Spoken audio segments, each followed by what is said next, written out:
Assalamualaikum warahmatullahi wabarakatuh. Para mahasiswa sekalian, pada video kali ini saya akan menyampaikan kontrak perkuliahan mata kuliah geometri dasar. Nah, mata kuliah ini merupakan mata kuliah prasyarat bagi mata kuliah berikutnya yang masih berkaitan, yaitu mata kuliah geometri analitik dan juga mata kuliah geometri transformasi. Nah, namanya mata kuliah prasyarat itu artinya bahwa apabila mata kuliah prasyarat tidak lulus, maka tidak bisa mengambil mata kuliah berikutnya. Oleh karena itu, penting dipahami oleh teman-teman mahasiswa bahwa mata kuliah geometri dasar ini adalah mata kuliah prasyarat bagi dua mata kuliah berikutnya, yaitu saya ulangi lagi, mata kuliah geometri analitik dan juga mata kuliah geometri transformasi. Oleh karena itu, teman-teman mahasiswa sekalian, mohon dengan sangat agar benar-benar mempersiapkan diri secara serius untuk mengikuti kegiatan perkuliahan geometri dasar sehingga bisa lulus, bisa mengetahui, memahami, menguasai konsep-konsep yang diajarkan atau materi-materi yang nanti akan disampaikan di dalam mata kuliah geometri dasar ini. Baik para mahasiswa sekalian, pada kontrak perkuliahan kali ini saya akan menyampaikan beberapa hal penting yang perlu dikuasai, diketahui, dan dimengerti oleh teman-teman mahasiswa sehingga di dalam pelaksanaan perkuliahan nanti bisa lancar, tidak ada kendala, tidak ada halangan apapun, dan juga sesuai dengan perjanjian atau kontrak yang telah kita sepakati bersama di dalam perkuliahan. Baik, sebelum kita membahas mengenai materi, kita akan mengenalkan terlebih dahulu, mensosialisasikan terlebih dahulu, menginformasikan tentang visi dari UIN Pekalongan atau UIN Kiai Haji Abdurrahman Wahid Pekalongan, kemudian juga visi Fakultas Tarbiyah dan Ilmu Keguruan UIN Pekalongan, dan juga visi keilmuan program studi Tadris Matematika. Yang pertama, visi UIN Pekalongan yaitu terwujudnya UIN Pekalongan sebagai perguruan tinggi terkemuka dan kompetitif di tingkat global dalam pengembangan harmonisasi ilmu dan agama menuju masyarakat yang salih, cerdas, unggul, dan moderat. Kemudian, untuk visi Fakultas Tarbiyah dan Ilmu Keguruan adalah terwujudnya fakultas terkemuka dan kompetitif di tingkat global dalam pengembangan harmonisasi ilmu tarbiyah dan keguruan menuju masyarakat yang salih, cerdas, unggul, dan moderat. Sedangkan visi keilmuan Prodi Tadris Matematika yaitu menjadi prodi terkemuka dan kompetitif dalam pengembangan ilmu pendidikan matematika berwawasan keindonesiaan di tingkat nasional pada tahun 2036. Jadi ketiga visi ini saling terkait dan juga selaras.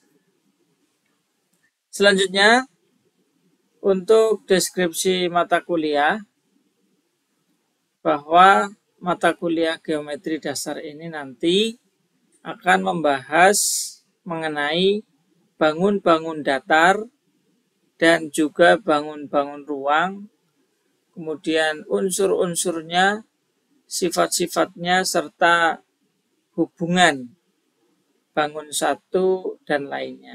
Nah, sedangkan untuk capaian pembelajaran prodi atau learning outcome ada 3. Yang pertama, melakukan pendalaman bidang kajian matematika sesuai dengan lingkungan dan perkembangan zaman.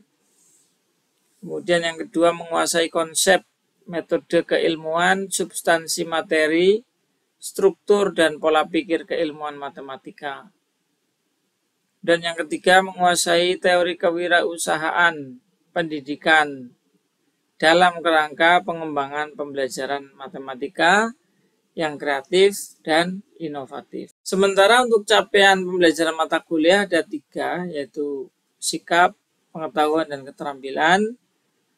Terkait dengan sikap, intinya mahasiswa bisa patuh terhadap tata tertib, kemudian memiliki tanggung jawab dan semangat, dan juga mahasiswa mengenal geometri dasar sebagai mata kuliah yang mudah dipahami, mudah dipelajari, dan menyenangkan.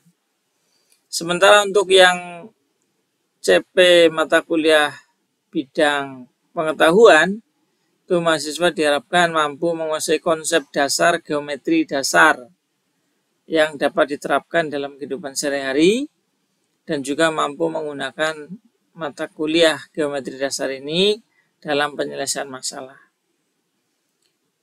Sementara untuk yang capaian pembelajaran mata kuliah yang bidang keterampilan itu ada 4.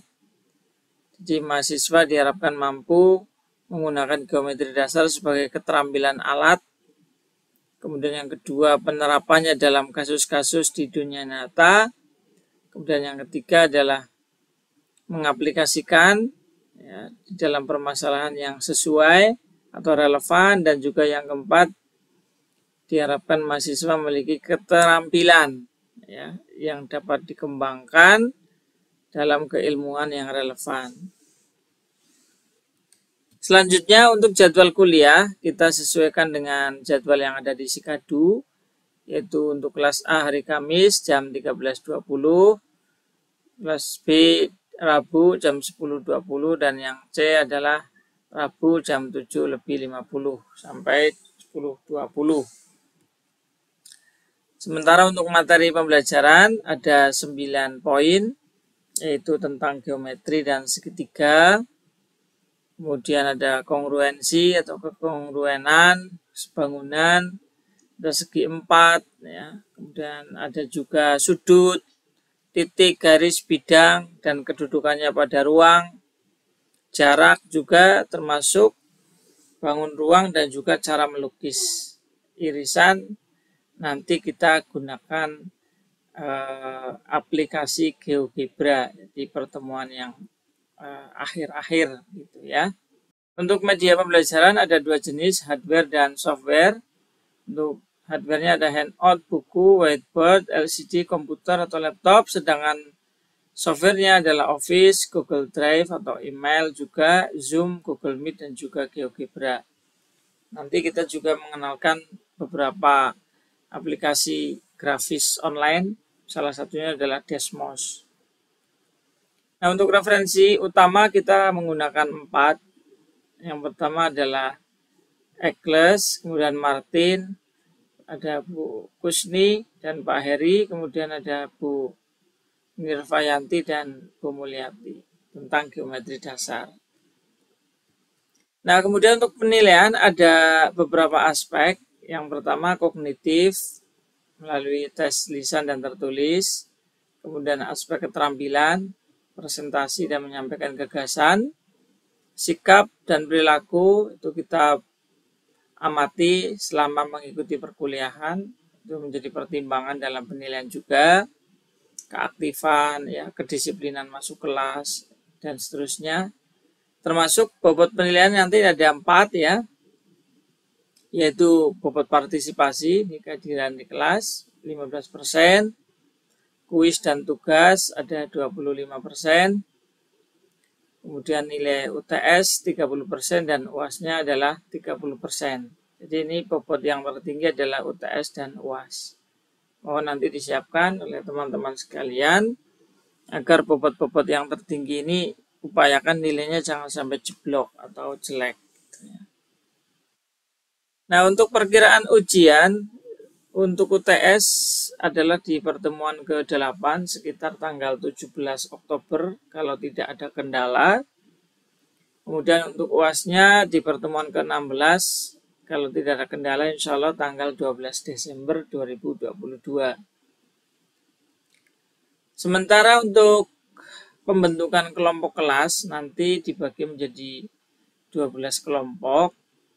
Kemudian pembagiannya menggunakan metode random ya atau secara acak, bisa secara manual ya, bisa juga menggunakan aplikasi online.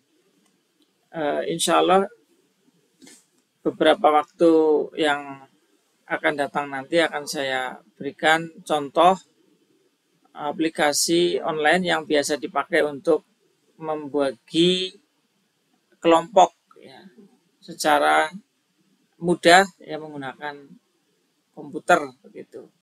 Kemudian untuk tugas dan kuis ya, tugas ada 2 jenis, mandiri dan terstruktur. Mandiri ini teman-teman secara mandiri membaca materi sebelum perkuliahan dimulai supaya punya gambaran mengenai materi yang akan dibahas besok, sehingga apabila ada yang belum jelas sudah siap apa yang harus ditanyakan gitu ya. Kemudian yang terstruktur ini tugas yang diberikan dosen pada setiap akhir perkuliahan. Kemudian untuk kuis ada 2, kuis 1 dan 2. Kuis 1 ini antara kuliah pertama dengan UTS, sedangkan kuis 2 ini antara UTS dan UAS.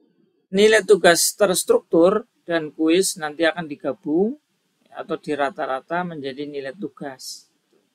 Tugas saja, ya. Ini gabungan antara terstruktur dan kuis. Nah, untuk penilaian kehadiran teman-teman sekalian, apabila sakit, izin, atau dispen, silakan mengirimkan informasi kepada Komting dan juga kepada dosen agar tidak dinilai 0. Ya, kalau tidak memberikan kabar, informasi apapun nanti nilai kehadirannya 0. Kemudian untuk tata tertib, teman-teman diharapkan aktif dalam kegiatan belajar mengajar, saling menghormati dan menghargai. Mahasiswa yang tidak hadir lebih dari 25% tanpa keterangan ya, itu tidak diizinkan ikut UAS sesuai peraturan akademik. Tugas terstruktur harus dikumpulkan tepat waktu, yaitu seminggu setelah pemberian tugas. Silakan disiapkan kertas folio bergaris. Nah, untuk teknis pengumpulan tugasnya nanti silakan dikumpulkan ke Komting masing-masing dalam bentuk fisik. Kemudian Komting merekap dalam bentuk Excel. Dan Komting akhirnya mengumpulkan tugas ke meja dosen dan mengirim rekapannya ke email dosen. Baik, berikutnya adalah teknik perkuliahan. Ada beberapa hal yang teman-teman harus ketahui. Pertama, perkuliahan nanti disetting presentasi mahasiswa dan juga pembahasan oleh dosen untuk menegaskan, memberikan penekanan-penekanan di materi tertentu. Kemudian setiap kelompok nanti membuat makalah dalam bentuk Word dan juga materi presentasi dalam bentuk PowerPoint. Dan yang berikutnya terkait dengan pembagian materi setiap kelompok nanti diurutkan berdasarkan RPS. Kemudian untuk ketentuan isi makalah, ada materi, kemudian contoh soal dan penyelesaian ini jangan lupa harus dibuat oleh teman-teman kelompok. Ada juga soal-soal latihan, disiapkan itu 2 soal, dikerjakan oleh peserta yang lain, nanti dibahas bersama. Kemudian untuk soal tugas, jangan lupa ya disiapkan minimal 3 soal, kemudian jawaban dikirim ke dosen maksimal 1 hari sebelum perkuliahan berikutnya, yang dikoordinir oleh Komting. Demikian teman-teman mahasiswa sekalian, selamat bergabung dengan mata kuliah saya. Saya sampaikan selamat belajar. Jangan lupa selalu berdoa dan berusaha ikhtiar untuk bisa meraih kesuksesan. Dengan usaha yang sungguh-sungguh dan serius, maka insya Allah akan dimudahkan untuk mendapatkan kesuksesan. Man jadda wajada. Barang siapa yang bersungguh-sungguh, maka dia akan memperoleh hasilnya, akan menemui hasilnya. Demikian, selamat belajar. Sampai jumpa di perkuliahan berikutnya. Assalamualaikum warahmatullahi wabarakatuh.